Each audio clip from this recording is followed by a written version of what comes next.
Porque la voz del pueblo debe escucharse. Porque el compromiso es con todos los costarricenses.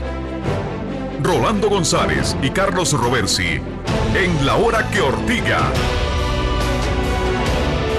Un programa que saca roncha, crítica, polémica, lo que otros callan.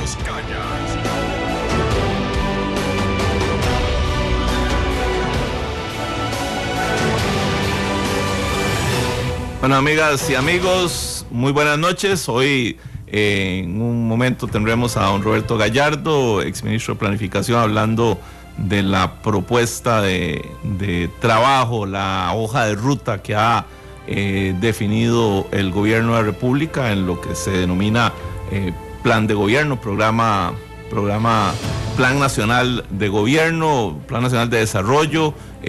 Hoy esta vez se lo pusieron en homenaje a don Alberto Caña Escalante, pero ahora vamos a hablar de ese tema. Mientras tanto, mejor arrancamos en Ortiga. Pero veo Cristian hoy, está toda la Junta Directiva de Liga Deportiva de Alajuelense aquí y vino a propósito de otro color, y don Roberto Gallardo hasta que le hace felicitaciones, etcétera, etcétera, y nada más tuvo Cristian que aguantarse a toda la Junta Directiva de Liga Deportiva de Alajuelense aquí con nuestros compañeros de deportes que dicen que ahora traen más liguistas que otras cosas. Eso me parece muy bueno, han rectificado su historia, ¿verdad? Miren, a mí me parece que la noticia del día de hoy, lamentable, es una cosa inexplicable. En cualquier parte del mundo eso significa una renuncia inmediata.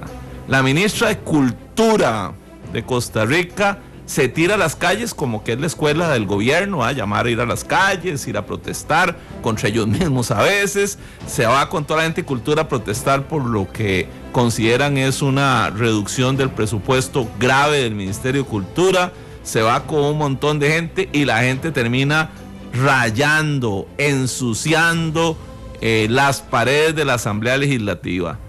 Esa es responsabilidad de la ministra de Cultura. Ahí estaba ella. Y lo que debería hacer es o ir a pintar ella, a limpiarlo, o pagar lo que le va a costar a la Asamblea Legislativa más de 2 millones de colones la pintura, o lo lógico y decente es renunciar.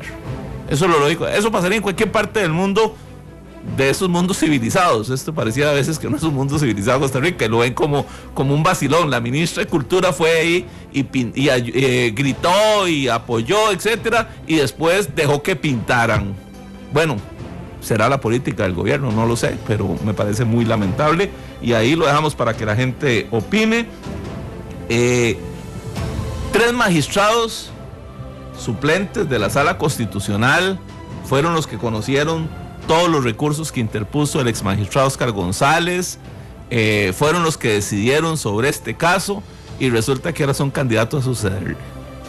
Me parece antiético. Sinceramente antiético. Fueron los que juzgaron y uno podría decir ahora, ¿habrán juzgado porque querían el puesto? Yo no los conozco, supongo que no, supongo que gente muy honorable y muy respetable y gente muy íntegra y gente muy profesional, todo lo que quieran, pero queda un sinsabor. Hubiesen esperado otro nombramiento, pero al que juzgaron ahora le aspiran el puesto. Es como le cortaron la cabeza para asumir el puesto. Eso es como la percepción que hay en la calle, ¿verdad? Yo digo, la percepción en la calle, repito, deben ser gente muy digna, muy respetable, con todos los requisitos académicos, profesionales y morales para asumir el puesto, pero suena muy feo, y yo creo que uno no puede dejar de decirlo de esos 3 candidatos ahora que fueron parte de la gente que liquidó a don Oscar González, ¿verdad? Entonces lo matan y agarran el puesto, no se vale. Frente Amplio celebra el triunfo en la Universidad de Costa Rica, en la Federación de Estudiantes de la Universidad de Costa Rica.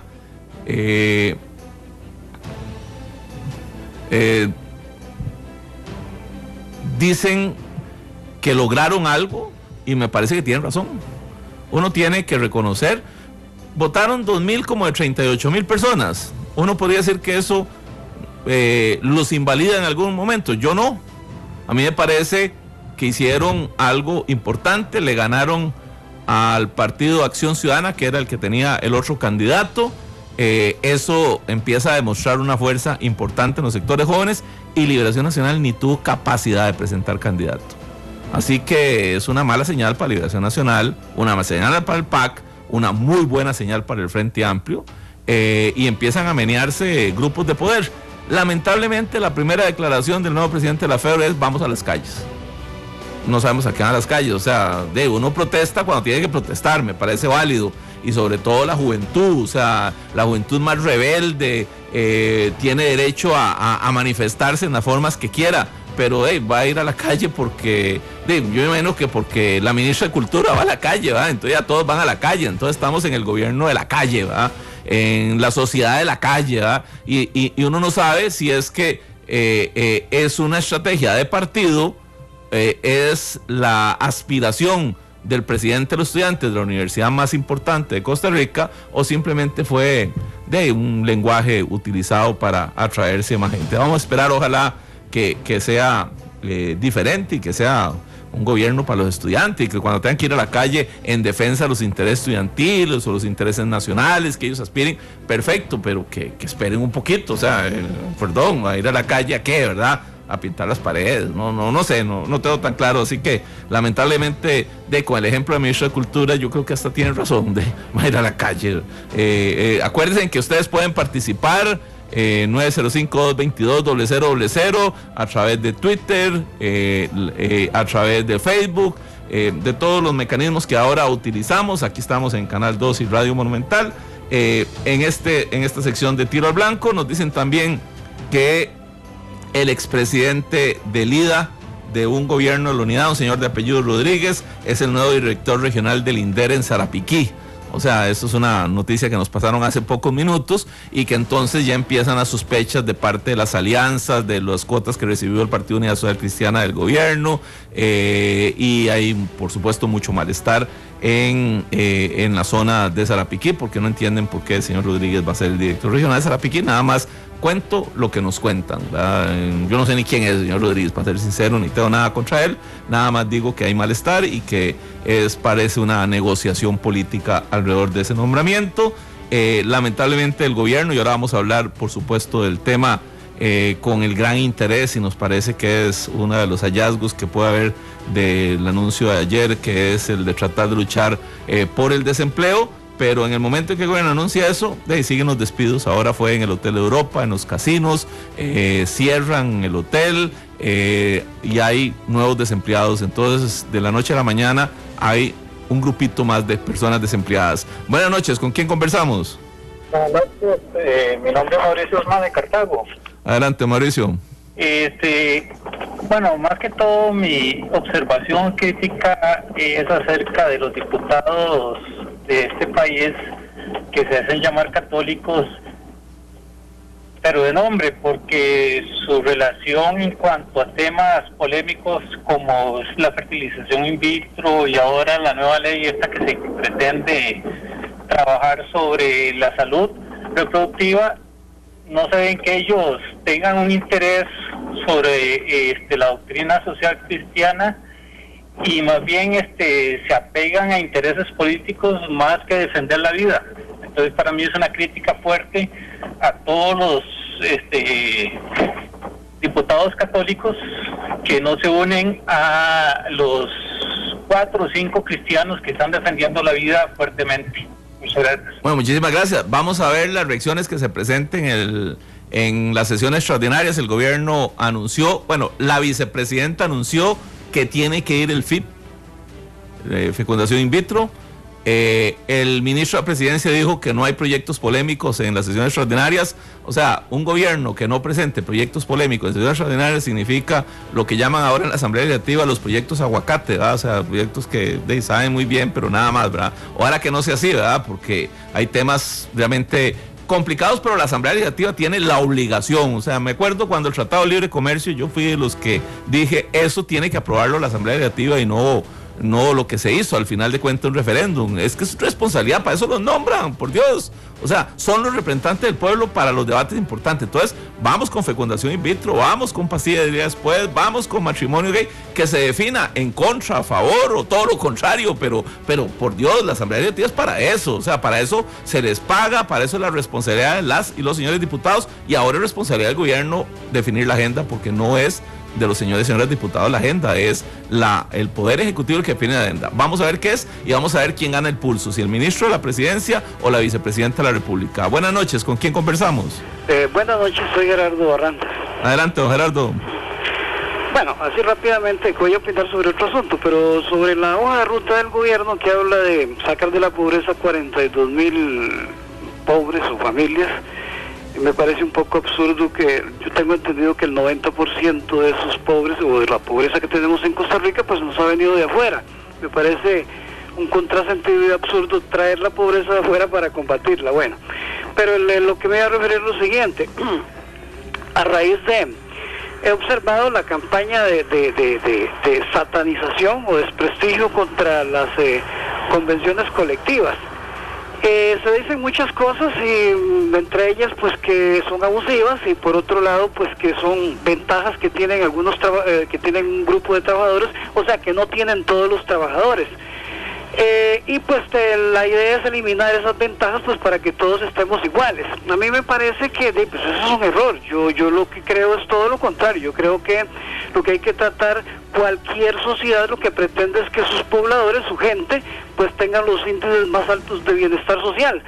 Yo tengo entendido que en los países nórdicos, empezando por Finlandia, que creo que es el modelo que la humanidad tendría que seguir como sociedad, y en otros países, en Noruega y Dinamarca y Holanda y Suiza y Suecia y Austria, pues esas ventajas es lo normal. Porque resulta que de esa manera es que se reparte la riqueza. A los trabajadores se les dan todas esas ventajas. Al mismo tiempo, pues el Estado les cobra los impuestos más altos, 40-42%, con la certeza de que esos impuestos se invierten en infraestructura, se invierten en servicios públicos, se invierten en programas de bienestar social como subsidios a los desempleados y cosas por el estilo. Yo creo que lo que debe pretenderse es que estemos al mismo nivel, pero al nivel de los que están bien. Por último, quiero decir que, ¿cómo se llama? Que aquí en Costa Rica sucede todo lo contrario. La clase empresarial cree que puede poner todas las condiciones porque es la que produce la riqueza. La riqueza la producen los trabajadores. Y aquí se ha llegado al colmo de sustituir, aquí la clase empresarial, que es la que manda en el país, está sustituyendo la fuerza laboral nacional por fuerza laboral traída de Nicaragua para pagar lo menos que se pueda. Eso es una barbaridad, aunque esa gente traiga tugurios, traiga miseria, traiga criminalidad, traiga enfermedades y hasta mal aspecto. Buenas noches. Bueno, estamos en tiro al blanco, ahorita entramos a fuego cruzado, pero así estoy Rolando aquí me regaña, por supuesto, porque yo soy medio anarquista. Don Roberto, nada más un toquecito ahí para ver lo que sigue después en el programa en relación a lo que dice el señor. Bueno, primero buenas noches y muchas gracias por la invitación. No, la pobreza no está limitada a personas que vengan de fuera del país. No hay una sobrerepresentación de ninguna nacionalidad en el porcentaje de pobreza del país. Y de todas maneras, pues nosotros con lo que hablamos, lo que tenemos es que hacer políticas sociales para todos los habitantes del país. Y eso incluirá al porcentaje de habitantes en condición de pobreza que venga de otros países, pero no está sobre representado, eso no es así. Ahora, lo del tema de las convenciones colectivas. Bueno, nada más decir que las convenciones colectivas pretendían ampliar los derechos y darle derechos de negociación de condiciones a los trabajadores, pero se ha abusado de ellas. Y el problema es que quienes estamos en el sector público, quienes trabajamos en el sector público, somos apenas el 15% de toda la población activa, laboral activa, de manera tal que nosotros le costamos al 85% todo eso que nos pagan. Bueno, volvemos al tema, nada más era para poner un poquito aquí el carbón del caso para ahora que don Roberto ya entra en el tema. Por cierto, Roberto, otro tema, no tiene que ver con lo que invitamos a Roberto, pero dado que está Roberto aquí, no está Rolando, me aprovecho. Roberto Gallardo es uno de las personas que más se ha metido en redes sociales y que tiene realmente una historia en redes sociales. El gobierno de la República, una sí, otra no, es una cosa impresionante. Ayer un muchacho, por esos errores que suceden en redes sociales, hizo un comentario del Twitter del presidente alabando un éxito universitario de él, ¿verdad? Hoy dice que le abrieron un procedimiento, que lo van a sancionar. Bueno, me parece que no es lo viable, ¿verdad? Porque debieron haber sancionado varios hace rato y nombran a don Julia Ardón encargada absoluta en redes sociales. ¿Cómo es ese manejo de redes sociales que está haciendo el gobierno del presidente Solís desde Casa Presidencial? No vamos a hablar del Plan Nacional de Desarrollo ya. Ahora, el churratico. Mire, si hay una sanción administrativa para una persona que se equivocó utilizando la cuenta de Twitter del presidente, lo debería haber también para la persona que utilizó la cuenta de presidencia para agradecer un elogio que le hacían a su negocio privado. A mí me parece que uno de los problemas que tiene la cuenta de Twitter del presidente es que no la maneje él. Que tenga de veras un CM, ¿verdad?, para que lo haga. Yo la experiencia que tengo cercana es la cuenta de doña Laura Chinchilla, que siempre la manejó ella directamente, con sus aciertos y sus errores, como dice ella. Y cuando hay alguien que le está a uno manejando esa cuenta, debería ser una persona que sea muy cercana al presidente, que entienda perfectamente cuáles son los mensajes importantes. Yo creo que eso no es para dejárselo de responsabilidad a personas que tal vez tengan la mejor voluntad, pero que no han comprendido, digamos, la dinámica y cuáles son, no han podido distinguir cuáles son los mensajes que hay que estar enviando, ¿verdad? Que no tienen que ver con el doble check de WhatsApp, que no tienen que ver con personajes populares del centro de San José, sino que estamos hablando de mensajes que vienen del centro del poder político del país, tanto de la casa presidencial, de la presidencia propiamente, como del presidente mismo. Bueno, y hablando de la ministra de Cultura, dice Juan Carlos González, esta es la jerarca de este ministerio, deberían recortarle los 3 millones que nos va a costar ese acto de vandalismo. Y vienen otros comentarios sobre el mismo tema, que por cierto, dice Álvaro Ramírez, marcha pintando asamblea y la FEOR a la marcha. ¿No será intereses del Frente Amplio estar más en la calle que el diálogo y la comprensión? Varias gentes opinando sobre el tema de la ministra de Cultura, y decía que, por cierto, ministra de Cultura, porque nos enteramos hoy de que el Ministerio de Cultura, que no tiene plata y que va a protestar por la plata, gastó más de 236 millones para hacer una encuesta para conocer lo que quería la gente de cultura. Así que nada más les digo, se los dejo ahí, o sea, se hace una marcha, no hay plata, pero gastaron 236 millones para preguntar a la gente qué quería de la cultura costarricense. Así que me parece un poco contradictoria. Buenas noches, ¿con quién conversamos? Sí, buenas noches. Mi nombre es Miguel Jiménez, llamo de Tres Ríos. Adelante, Miguel. Quería hacer un comentario sobre lo que decía el señor de la llamada anterior, que los que mandan en este país son los empresarios. Bueno, no sé en qué realidad y en qué país vive este señor. De verdad, o sea, estamos viendo cómo las empresas se están cerrando porque las cargas sociales y los servicios que recibe la empresa privada a cambio del cobro de impuestos son pésimos, son de los peores del mundo. Los servicios, la calidad del Estado no benefician nada. Entonces, ¿cómo quiere cobrar don Guillermo Solís más impuestos para, según él, reducir la pobreza? Si las empresas están con unas cargas sociales impresionantes y muchas de las personas que opinan que la empresa privada tiene que pagar los privilegios de unos pocos en el sector público, piensan que a lo mejor nunca han puesto una pulpería y piensan que es que los empresarios todos son unos millonarios y que todo el mundo tiene a borbollones el dinero y que puede pasárselo al Estado para recibir unos servicios públicos de pésima calidad. Buenas noches, muchas gracias. Muchísimas gracias. Por cierto, hablando de estos temas de política tributaria, etcétera, el gobierno dice que sí va a aprobar una ley de empleo público, pero que no tiene nada que ver el tema del salario único. Así que uno dice, bueno, no entendí, para ponerlo en términos sencillos. No sé si Roberto quiere decir algo porque lo veo ahí interesado en conversar, pero antes de que Roberto hable, buenas noches, ¿con quién conversamos? Aló, buenas noches. Sí, ¿con quién hablamos? Sergio Segura. Adelante, Sergio. Un saludo, Carlos. Un abrazote. Roberto, también un rato de no hablarnos. Vamos a ver. Tengo entendido por un reportaje ayer de 7 días que la defraudación fiscal anda como por el 6 del PIB, una cosa así. Pero resulta que si recaudamos lo que tenemos que recaudar es el 7 y resto del PIB.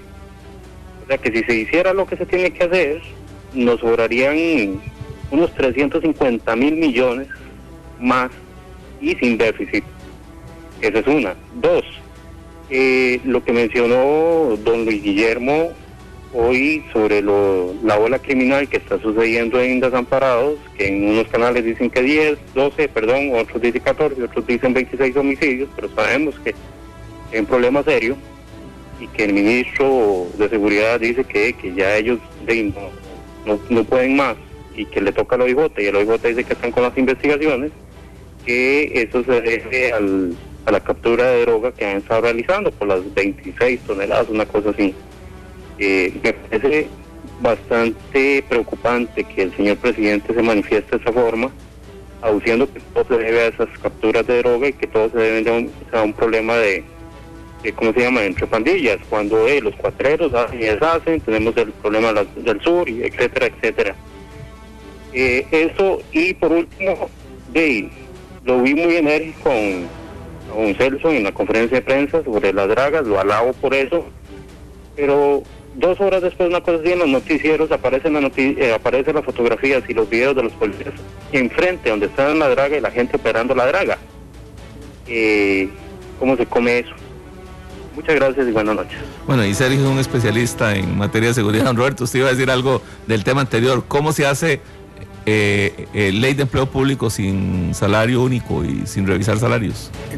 Hay que hacer algo con los pluses salariales. Tal vez la respuesta no es una ley de empleo público con, digamos, un salario único, pero hay que hacer algo con los pluses salariales. La manera más fácil es efectivamente ir en una transición hacia salario único de las personas que entran nuevamente, que entran nuevas a la administración pública. Los que ya tienen derechos adquiridos hay que respetarlos. Este cambio nos va a tomar 10, 15 años hacerlo, pero bueno, vamos a ver, porque ese es un tema muy polémico y vamos a ver si el gobierno le mete el diente a este tema, que es un tema complicado, ¿verdad? Bueno, ahí tenemos a la gente con muchas ganas de participar. Buenas noches, ¿con quién conversamos? Jorge Arturo Fonseca de Nicoya. Eso, hombre, preparado para el 12 de diciembre, ya. Sí, primero que nada agradecerle a Roberto el esfuerzo que hizo por él por la torre médica que ya va en camino de Nicoya. Es decir, el agradecimiento eterno, no solo mío, sino de la comunidad de Nicoya. Don Jorge, ¿sí? Es mucho mérito suyo porque usted no soltó el tema. Me imagino que no solo conmigo, que cada vez que iba a un programa de radio colega, don Jorge Arturo llamaba para recordarme. Alguna gestión hicimos, pero me parece que la persistencia de don Jorge tiene mucho mérito en que este proyecto esté en este momento en marcha. Bueno, por último yo hablé con Lieberman y le dije dónde estaba la plata. Le digo, ya no le pido nada, sino simplemente le voy a decir dónde está la plata y cómo puedo obtenerla para que ese hospital quede bien equipado, porque lo necesitamos. Y bueno, fue cuando subió un poquito el imponible, el diferencial cambiario de los dólares, que fue lo que le dije yo. Hay una cosa, bueno, hay tantísimo que hablar. El empleo, yo financio una empresa y hay veces la fin de quincena, como está tan malo, o se le paga a los empleados o se paga a la caja. Entonces resulta que ante esa disyuntiva usted tiene que pagarle a los empleados y la caja tiene que esperar, pues, si se le va a pagar. Pero lo tremendo para los empresarios es que en este momento nadie le puede ayudar. El país que entró en una crisis económica tremenda que se veía venir, que la gente no tiene dinero, casi no quiere invertir, y que una solución es la de las pymes, esa ley nueva que se ventiló en la Asamblea Legislativa del desarrollo de pequeños productores, de pequeños empresarios, como una manera de solucionar la crisis económica que tenemos, porque hay que invertir definitivamente. Hay buenas inversiones y malas inversiones. Una mala inversión fue lo que hizo Oscar Arias, que incrementó los gastos de la caja y no fue sabia esa inversión, pero los tratadistas económicos dicen que una buena inversión es una inversión productiva, y yo creo que tenemos que hacerla, aunque nos cueste mucho, aunque nos duela mucho, y lógicamente pagar más impuestos, porque si no el barco se nos hunde, y para todos. Muy buenas noches y gracias. Muchas gracias, don Arturo. Ahora retomamos el tema. Bueno, vamos a recibir una llamada más para después entrar. Tengo un par de cosas aquí también todavía del tiro al blanco, y después entramos con don Roberto Gallardo. Buenas noches. ¿Con quién conversamos? Buenas noches, David Arguedas. Adelante, don David. Don Carlos, es para informar sobre el asunto de que están haciendo una transacción en el Ministerio de Educación por 79 millones sobre la seguridad privada, cuando el guarda que tiene el Ministerio de Planillas gana 256,000 colones por mes, y la empresa privada le cobra al gobierno 1.300.000 colones por mes por cada guarda. Y ahora, hoy estaban firmando un contrato. ¿Y ganan cuánto? 1 millón por cada guarda le cobran. ¿Y cuánto gana el guarda? Y el ministerio le paga, los guardas del ministerio que están en planilla son 256,000 pesos por mes. ¿Y cómo es posible que un guarda privado le paguen a la empresa de seguridad 1.300.000 por cada guarda, mientras los guardas del ministerio andan dando vueltas en los pasillos porque no tienen funciones? Por cada guarda se gana 1 millón de colones esa empresa. Sí, señor, fue 1.300.000. Sí, bueno, y quitémosle los 200 y pico mil, digamos 300,000 pesos de salario, se ganan 1 millón de colones por cada guarda en el Ministerio de Educación Pública. Bueno, ahí a los compañeros de Monumental que le pongan atención al tema. Y ahí falta algo más. Dele. El presidente, cuando toma el poder, dice de que ningún ministro, ni viceministro, ni oficiales mayores tienen que tener carro para uso personal. Ellos viajan en el carro de ellos personal para el trabajo. Los carros del ministerio son para únicamente labores de trabajo. Y resulta que cada chofer de ese ministerio, de oficial, viceministro y la ministra, ganan 120 horas extras fijas sin tener funciones los choferes porque no salen a gira. Y aparte de eso, de las 120 horas tienen un sobresueldo. Bueno, ¿que haya posible eso? Bueno, vamos a hacer la investigación del caso, por supuesto. Me parece una denuncia ortigosa muy buena, así que le vamos a dar seguimiento al tema. Hoy los libertarios se pusieron una flor en el ojal, ¿verdad? Meten un recurso de amparo, yo no sé si irá a pegar o no, pero contra el cobro del marchamo, porque dice una cosa que es cierta: no se analiza la depreciación del carro. O sea, yo sigo. Cuando tuvimos esta primera discusión, Rolando decía que él conocía un par de personas que más bien le había bajado, y creo que había aquí otra persona que dijo lo mismo. Yo sigo sin encontrar uno solo. A todo mundo le aumentó. A mí me aumentó. Bueno, dicen Roberto, a mí también, a todo mundo aumentó, y resulta que cada vez el carro es más viejo y aumenta el precio más. Así que no se vale, y el libertario, vamos a ver qué pasa con la sala constitucional. El gobierno anuncia que va a renegociar la refinadora, o sea, después de haber dicho en campaña que no a la refinadora, que había que hablar de otras fórmulas, ahora dice sí a refinadora, pero en las condiciones que estamos haciendo. Pareciera OAS también, ¿verdad? Pareciera otros escenarios que negocian y renegocian en otros términos. Pareciera Ruta 32, que sí, pero en los términos de ellos. Así que ojalá que salga algo, que esa sería, digamos, la razón necesaria. Mauricio Valerio desde Nueva York nos dice que la cosa está tan desordenada que hasta dijeron que yo era el coordinador de la presidencia porque tuitearon desde la misma ciudad en la que estoy, o sea, en Nueva York. Maril Carmen dice: de nada sirve sancionar a un funcionario por un error cuando toda la estrategia de comunicación de presidencia está fallando. Alfonso Hernández dice que hay que ver la serie de requisitos que se solicitan para hacer CM de X empresa. No es cualquiera el que puede coordinar, digamos, redes sociales. Vamos a ver qué más viene aquí. La gente: yo conozco y vi sufrir las consecuencias del mal manejo de las redes sociales, dice don Alfonso Hernández. David Scott, lamentable, y un saludo a don Roberto Gallardo. Juan Carlos González, estoy seguro que la encuesta no tomó en cuenta el acto de vandalismo del ministerio, me imagino que refiere al Ministerio de Cultura. Alguien pregunta, Beth Rojas, Robert, si es en serio, pero no sé cuál de los temas estaba preguntando. Era sobre la encuesta también. Sí, es en serio, es una encuesta, costó 230 millones de colones para saber los intereses de los costarricenses, de qué querían de la cultura.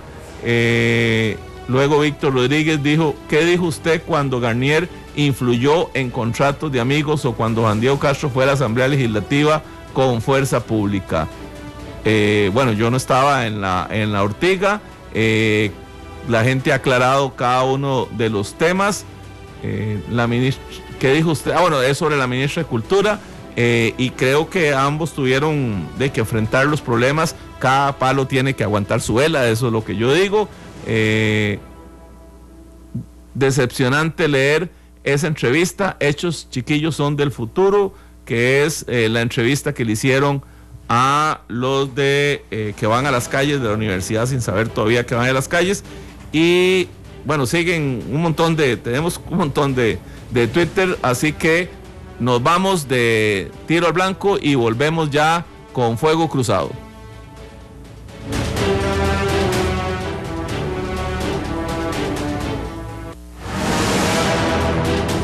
Esto fue Tiro al Blanco, donde decimos las verdades que incomodan a muchos. Hola, amigas y amigos, les habla Nuria Marín, soy analista internacional y les invito para que acompañen a Carlos Roversi y Rolando González en La Hora que Ortiga. Muchísimas gracias. No se pierda de lunes a viernes a las 9:30 de la noche, La Hora que Ortiga. Fuego Cruzado, la entrevista con la opinión.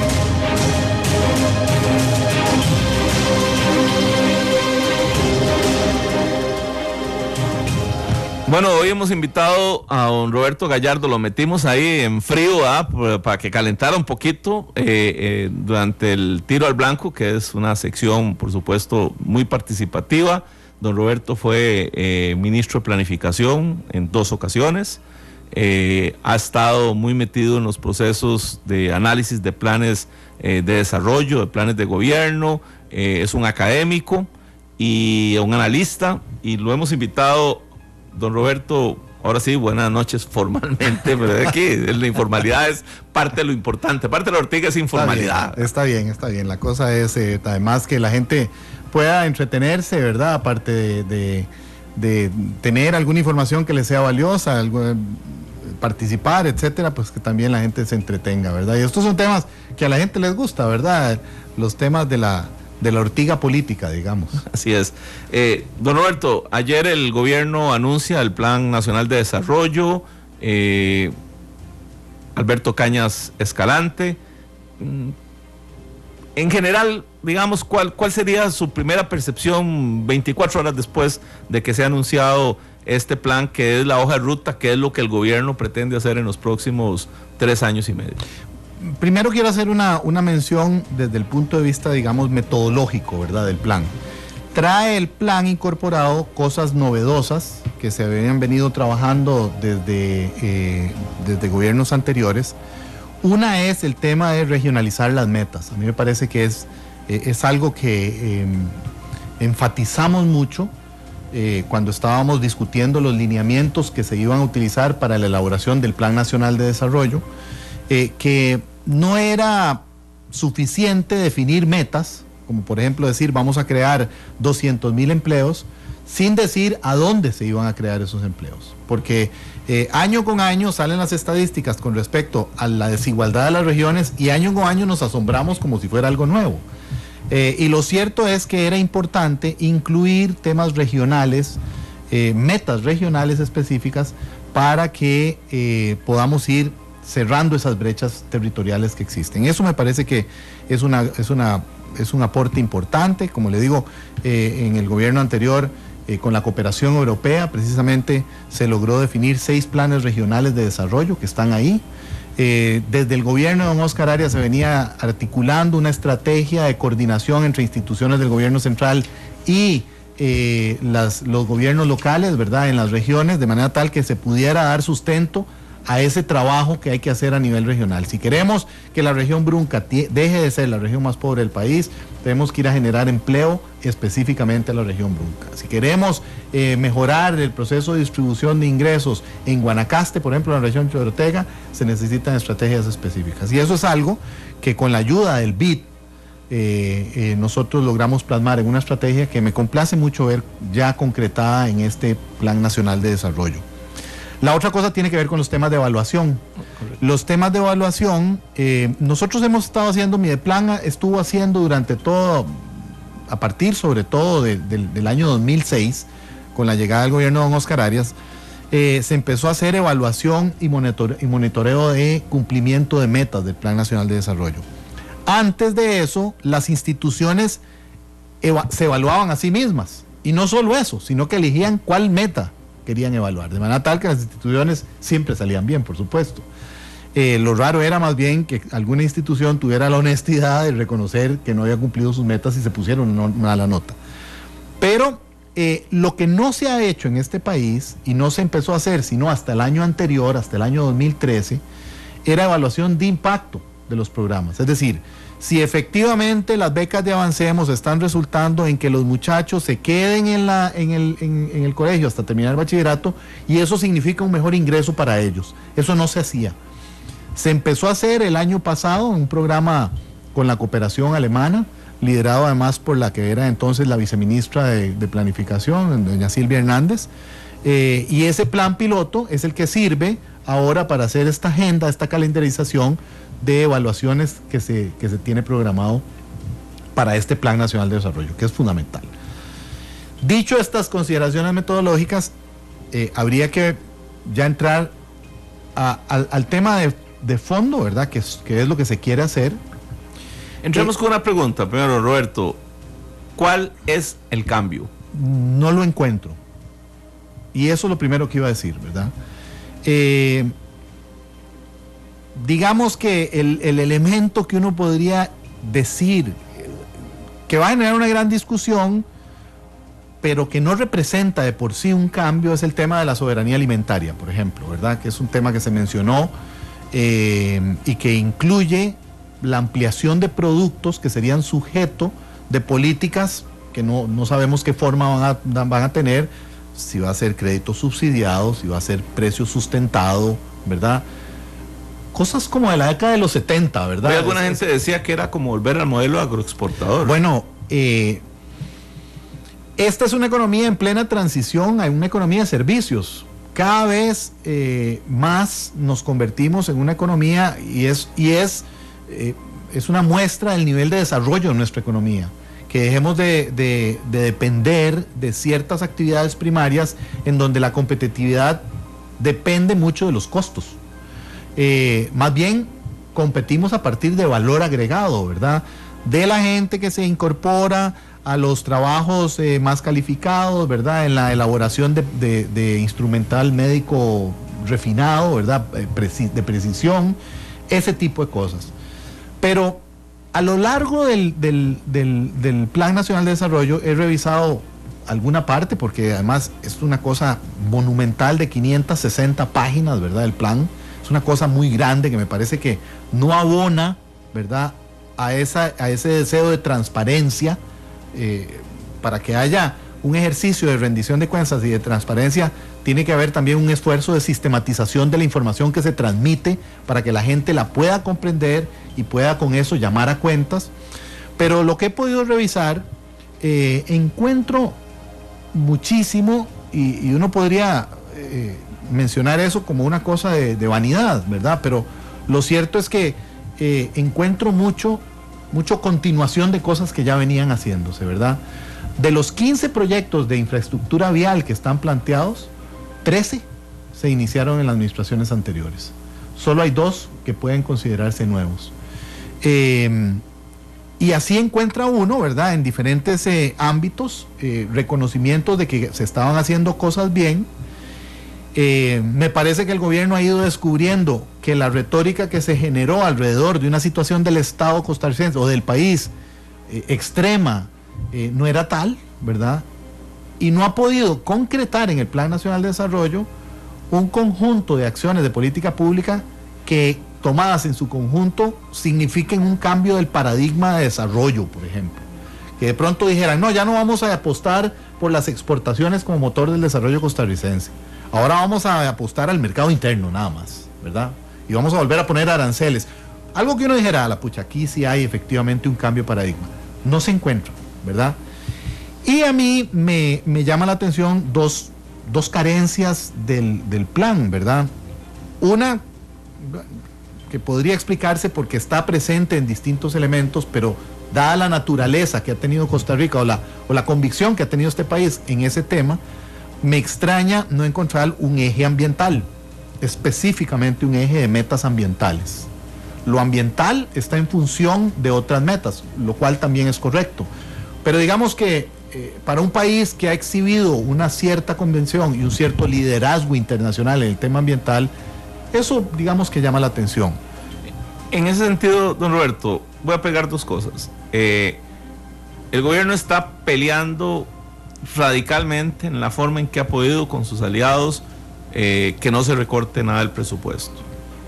Incluso hoy la vicepresidenta de la Asamblea dijo, vamos hasta el último minuto a demostrar que es un error porque va a afectar programas, etcétera. Ahí está el presupuesto, ahí está la plata. Y ahí hay un plan nacional de desarrollo. Va conjunto. Cuando usted dice, si no hay políticas ambientales, uno dice, entonces, ¿por qué ambiente va a querer más plata? Y en los demás campos, en educación, etcétera, realmente se requiere la plata que está pidiendo el gobierno para hacer el plan nacional de desarrollo, o se requiere un plan nacional de desarrollo para ver cómo gastan la plata. Es que aquí el problema es los ciclos de elaboración del presupuesto, porque el presupuesto se hizo en junio, se terminó de hacer en junio. Se envió de los ministerios, lo mandaron todo al Ministerio de Hacienda, ¿verdad? Que evidentemente no hizo la tarea de sentarse con los ministerios a ver dónde había que recortar, ¿verdad? Que es lo que normalmente hace el Ministerio de Hacienda. Los ministerios de Hacienda dicen, vamos a crecer 4% este año, como nos tocaba a nosotros en el gobierno de doña Laura, todos los años nos decían, este año crecemos 4% los gastos y eso es todo, ¿verdad? Y quien se pasaba tenía que ir a defender su presupuesto donde el ministro de Hacienda. Eso no pasó, en este gobierno no pasó. Y el resultado es un presupuesto que crece lo que crece, ¿verdad? Pero entonces ese presupuesto no podía tener incorporadas las cosas que hasta ahora se definen del Plan Nacional de Desarrollo. Hay ahí efectivamente, después, vía presupuestos extraordinarios, uno puede hacer los movimientos necesarios para ajustar. Pero digamos que ¿verdad? hay un monto de plata. ¿Alcanza esa plata para lo que está planteando? Porque uno de los debates que he escuchado hoy en analistas diversos es que pareciera que es un nuevo diagnóstico y que no dice cómo se hacen las cosas. Hay costos, ¿verdad? Hay costos calculados. Por ejemplo, la meta de disminuir la cifra de pobreza extrema está calculado que va a costar 130 mil millones de colones en los 4 años, por ejemplo. Pero, a ver, y eso es otra cosa que a mí me llama mucho la atención del plan. El plan tiene una columna que habla de riesgos. Es decir, esta meta se cumple si estos riesgos no se cumplen, o sea, no suceden. Uno entiende que hay metas, como por ejemplo la del crecimiento económico, que dependen mucho del entorno internacional, que está fuera del alcance de la acción del gobierno de la República. Pero yo me encuentro en algunas de estas metas cosas muy extrañas, ¿verdad? Hay algunas metas que, por ejemplo, dice que el riesgo que no se cumpla la meta es que no se logre articular a las instituciones que participan en la red. Y uno dice, ¿cómo va a ser ese un riesgo si las instituciones tienen que articularse? Si el presidente de la República dice, se tiene que cumplir con esta meta y por eso hay que articular el trabajo de esas instituciones, ¿cómo va a ser un riesgo que no se haga? O el ministro rector, ¿verdad? O que el ministro, bueno, ¿verdad? Después, otra cosa que encontré muy curiosa es las metas de inversión directa de comercio exterior. Fíjense que la inversión exterior que se alcanzó en el año 2013 fue de 2.618 millones de dólares. Eso fue lo que entró a este país en inversión extranjera directa. Y las metas que se plantean para los próximos años, ninguna superior a 2.100 millones por año. Es una cosa curiosa que si se está previendo llevar el crecimiento de la producción hasta un 6%, se estén planteando metas de crecimiento de inversión que son menores a lo que ocurrió en el 2013. Encontramos metas, por ejemplo, en el tema educativo, súper modestas, pero súper modestas. Estamos hablando de que, por ejemplo, por darles uno de los datos, ¿verdad? En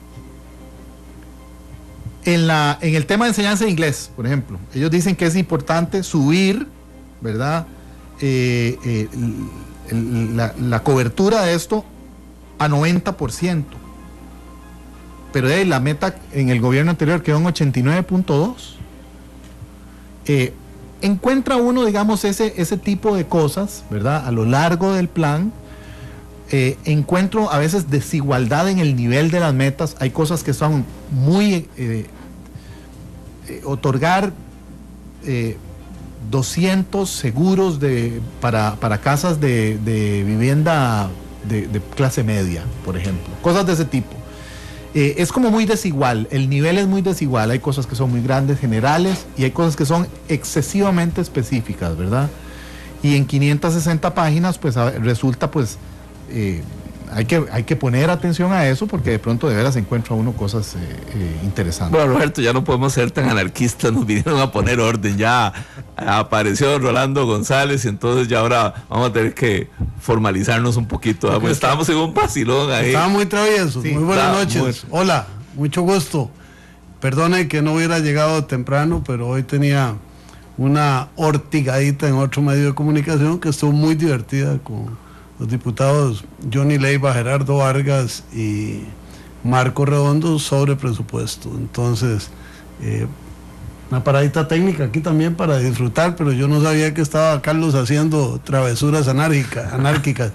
905-222-0000, el acceso telefónico, La Ortiga CR en Twitter, La Hora que Ortiga en Facebook, para que usted nos acompañe en esta conversación sobre el Plan Nacional de Desarrollo, en relación con el cual, supongo que Carlos lo mencionó, pero yo lo primero que he celebrado, además de que haya un plan de desarrollo, es que lleve el nombre de Alberto Cañas Escalante, que es un elemento importante en el reconocimiento histórico de un partido político, a uno de sus fundadores y a un patriarca de la Costa Rica de la Segunda República. ¿Quién nos llama y qué plantea? Buenas noches. Jorge Arturo Ruiz López desde San Miguel de Desamparados. Adelante, Jorge Arturo. Sí. Mire, yo veo un poquito anárquico aquí al compañero, al invitado, pero si tomamos en cuenta, por ejemplo, cuando me dice que la meta del aprendizaje, de la enseñanza del inglés, debía de haber subido a un 9, dice que se quedó en 8.2, y teniendo que el mismo ministro de Educación Pública fue en 2 periodos, ¿cómo se come eso? Buenas noches. Muchas gracias. Tal vez no. Vieron, como ya hay orden en la casa, ya. No supe. Pide la palabra y todo. Tal vez no supe decirlo. No, más bien, la meta que se propone el gobierno actual es llegar a un 90% de cobertura. En esos 8 años que usted menciona, se pasó del 73.6% al 89.2%. Es decir, un aumento de 16%. La meta que está planteando este gobierno es subir un 0.8%. Así que, don Leo hizo la tarea, ¿verdad? Se amplió muchísimo esa cobertura. En educación encontramos muchas metas de ese tipo, ¿verdad? Con aumentos muy pequeños. La tasa de deserción, por ejemplo, se quiere que aumente, que disminuya solo un 0.9%, ¿verdad? Hay, digamos, una moderación, por decirlo de alguna forma amable, en la definición de las metas cuantitativas. De una vez le hago una pregunta. Eugenia Aguirre dice: terrible el sector de seguridad en el Plan Nacional de Desarrollo, prevención a cargo de la fuerza pública, y entonces el Ministerio de Justicia y el Viceministerio de Paz, ¿qué van a hacer? Sí, esa es una buena pregunta. Buenas noches, ¿quién nos habla? Sí, ¿quién habla? Tenemos mala señal de ese teléfono. Siguiente llamada, ¿quién nos llama? Adolfo Campos. Adelante, don Adolfo. Mucho gusto. Rápidamente, mi apreciación es que la plata de las becas les podría alcanzar siempre y cuando publiquen por internet quiénes son los beneficiados. Así que nosotros, el pueblo de La Perrada, podemos denunciar quienes no se la merecen. Y me perdona, pero oí el nombre de Julia, ahora, Quiero decir que Julia ahí en Perú, en Venecia, Julia la Roja era una gran artista, hasta un autor, Raúl Julia. Pero en la bella ciudad de Los Mangos, el gobierno todos los meses adorna a una señora de nombre Julia, de más de 100 años, con 5 millones todos los meses. El próximo diciembre probablemente sean 5 millones de aguinaldo y 5 de los otros. ¿Qué dirán los que la cuidan? Como dijo el gran combo Andy Montañez, ¡ay, Julia! Gracias. ¡Qué bueno! ¿Qué sabor? Toda la elaboración, eso estuvo riquísimo. Eso es una ortigada a la juelense. Ortigadas especiales, sí, musicalidad y todo. Buenas noches, ¿quién nos llama? Buenas noches, Rubén Fallas en Carretera. Adelante, don Rubén. Yo quisiera saber en ese plan de desarrollo cuánto dinero hay destinado para seguridad. Les cuento más o menos, yo soy profesor de informática en el MEP, en un colegio nocturno ubicado en Los Guidos Desamparados, y no sé si ustedes han visto las noticias que ya en menos de 2 meses han asesinado 16 personas en ese sector, y los alumnos están muy preocupados, igual que los profesores y todo el personal administrativo. Quisiéramos ver cuánto dinero hay destinado y si de verdad van a hacer algo por solucionar esta situación, porque Desamparados ahorita es una carnicería y es bien preocupante. Muchas gracias por su llamada. Y otra pregunta de una vez, José Rodrigo Cornejo dice, ¿cómo la cantidad de páginas de un documento resta transparencia, don Roberto? Agradezco crítica por el fondo. Bueno, primero el tema de seguridad. El tema de seguridad, hay que recordar que el impuesto a las sociedades anónimas representa una cantidad, aprobado en el gobierno anterior, representa una cantidad importante para el Ministerio de Seguridad para cumplir con sus responsabilidades. Le corresponde al gobierno de la República, ¿verdad? Y al ministro de Seguridad hablar del tema del presupuesto. Entiendo que no está incluido dentro de los recortes presupuestarios, ¿verdad? El presupuesto de seguridad del Ministerio de Seguridad Pública, de manera tal que los recursos... Sí, tiene recortes por una suma que es como un 30% menos de lo que el gobierno propuso, pero sí tiene recortes. Bueno, en todo caso, a mí me parece que ese es un tema que hay que proteger, ¿verdad? El tema de la seguridad, porque se había avanzado muchísimo en los últimos 2 años, 3 años, y yo creo que hay que estar atentos. El tema de la transparencia, yo lo que digo es que cuando yo quiero que a mí me controlen lo que estoy haciendo, le doy al ciudadano un instrumento de control que sea potable, que sea manejable. Es decir, que yo pueda decirle, vea, esto es lo que voy a hacer de manera directa, de manera clara, de manera sistemática, y de esa forma el ciudadano puede cotejar en la realidad qué es lo que estoy haciendo. Pero si yo lo que le hago es que le tiro un marmotreto de 560 páginas al ciudadano y le diga, tome, ¿verdad? Léase esto para que me controle, ¿verdad? Para mucha gente probablemente terminará el gobierno sin haber terminado de leer semejante documento. Yanekit Durán dice, soberanía alimentaria es un error, implica aplicar aranceles que suben precio de los productos, y un comentario de Alfonso Hernández que me parece muy importante porque a mí también me nace esa duda. Mideplan, ¿por qué Mideplan no es el que hace el presupuesto? ¿Por qué Hacienda? Porque debería ser Mideplan el que defina presupuestos, porque determina que sí es prioritario y que sí se puede absolutamente de acuerdo. Yo eso lo mantuve cuando como ministro en los 2 gobiernos en que me tocó ocupar la cartera. Esa era una potestad de Mideplan. Se eliminó cuando se aprobó la ley 8131 en los años 90, y yo creo que debería devolvérsele esa potestad a Mideplan. Estoy absolutamente convencido. Ahora bien, los diputados hacen una labor de control importante, de manera tal que todos los proyectos que Mideplan tenga que certificar, que todos los proyectos que vienen en el Plan Nacional de Desarrollo cuenten con su partida correspondiente en el presupuesto nacional. Dice Jorge Marín Vargas, supongo que este tema lo abordaron al inicio, eso de la ministra de Incultura es como el de una presidenta que cercó un parque en una celebración cívica. Sí, lo abordamos. Ortiga para los 2 lados. Sí.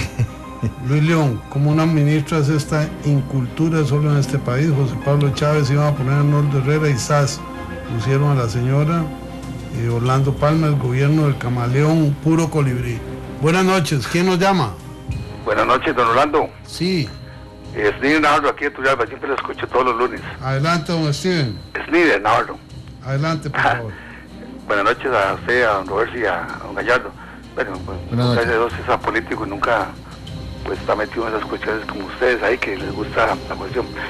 Algún aporte muy importante, ahora en los colegios, digamos, el IMAS pide, digamos, si don Rolando le pide la asistencia, digamos, el récord de asistencia, y si don Rolando faltó muchas lecciones, se le está quitando de la ayuda económica, o sea, ya hay un control un poquito más estricto. Antes no era así, don Rolando. Bueno, usted creo que fue docente en secundaria y ahora hay un poquito más de control. Esta ira de tantas cabezas que es informe de planificación, decía el señor Roberti que porque el divorcio entre Mideplan, porque es un divorcio que siempre ha existido, o sea, todo el mundo planifica por todos lados y todos son metas diferentes. Pero los que estamos educadores, estamos entre las aulas, don Rolando, viera que ahora sí, ahora en día me llegó una madre de familia y me dice, profesor, necesito que me le quite las ausencias a mi hija porque me va a quitar la bequita que mande 40,000 pesos de Lima. Digo, ya señora, yo uso el PIAT y ya está reportado el segundo periodo y yo no puedo quitar porque su hija no vino a elecciones, eso no puedo eliminarlo de ahí, o sea. Muchas gracias por su llamada, dice Carlos Alberto Murcia. La solución que propone el presidente es reducir la pobreza a la vez que condiciona la aprobación del plan fiscal, o sea, creando más pobreza. Otra contradicción, Bayro Quesada, la desigualdad en Costa Rica tiene dos extremos, sector público, sector privado.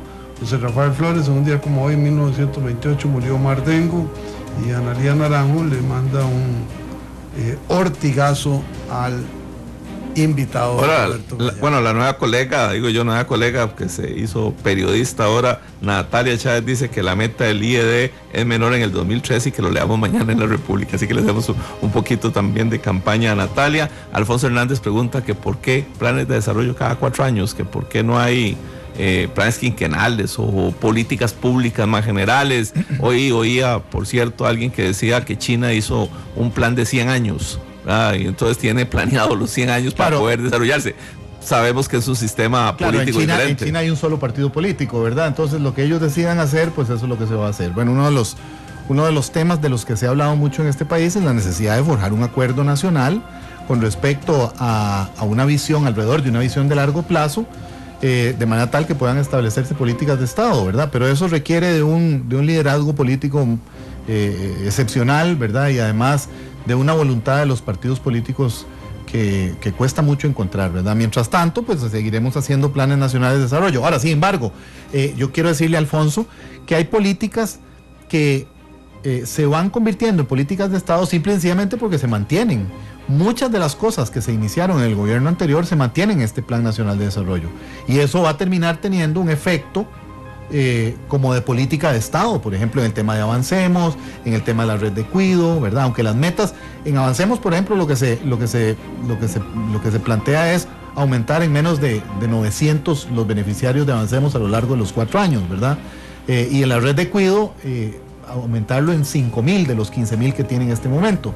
Pero esa continuidad va creando condiciones similares a las que crearían o las que producirían políticas de Estado planificadas a más de 4 años plazo. Tenemos 2 llamadas, son las últimas de esta noche. ¿Quién nos llama? Aló. Sí, ¿quién habla?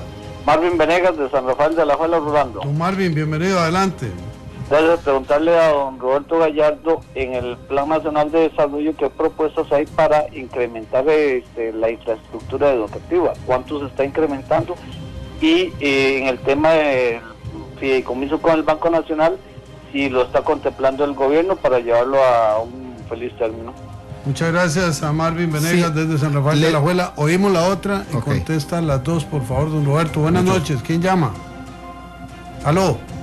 Arturo Fonseca de Nicoya. Adelante, don Jorge Arturo. Le vamos a sacar tarjeta roja por no presentarse.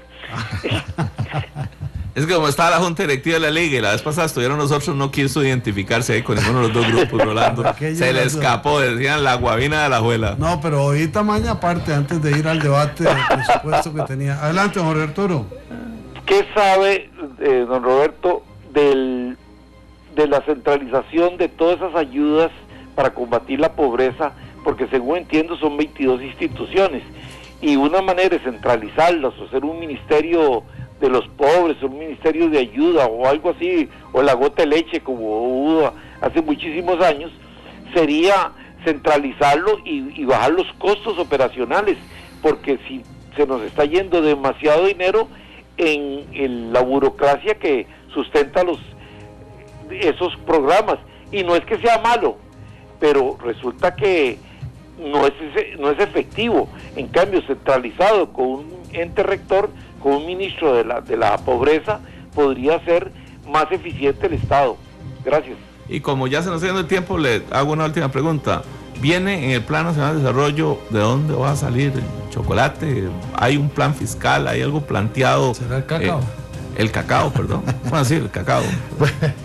Rápidamente, en el tema de infraestructura educativa no viene una propuesta específica de parte en el Plan Nacional de Desarrollo. Se reconoce, eso sí, el esfuerzo que se hizo en las administraciones anteriores. Yo tengo que mencionar que en la administración de Laura Chinchilla se invirtieron 201 mil millones de colones en infraestructura educativa, que es superior a la suma de los 3 gobiernos anteriores.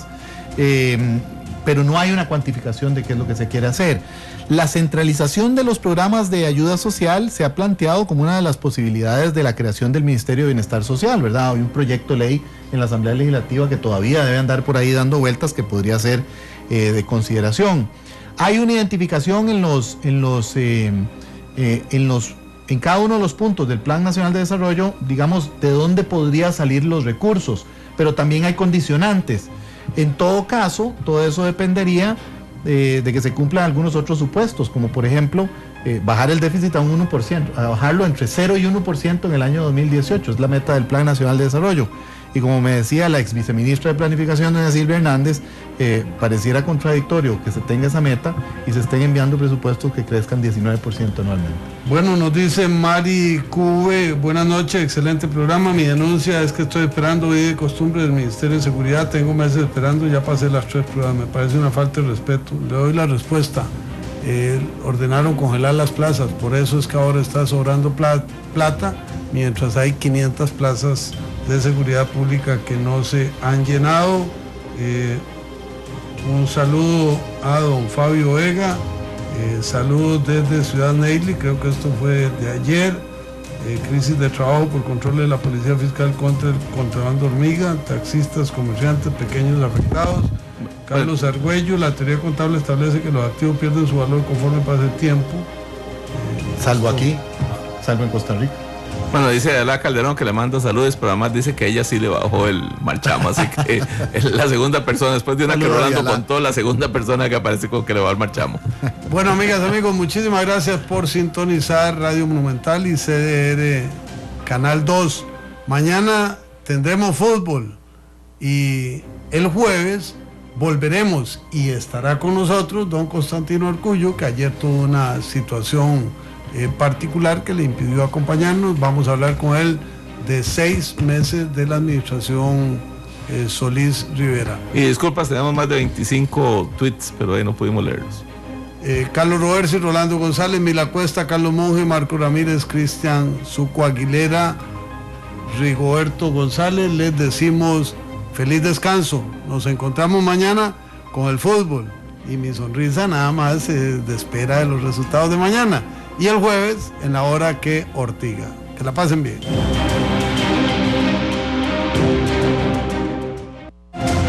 Esto fue Fuego Cruzado.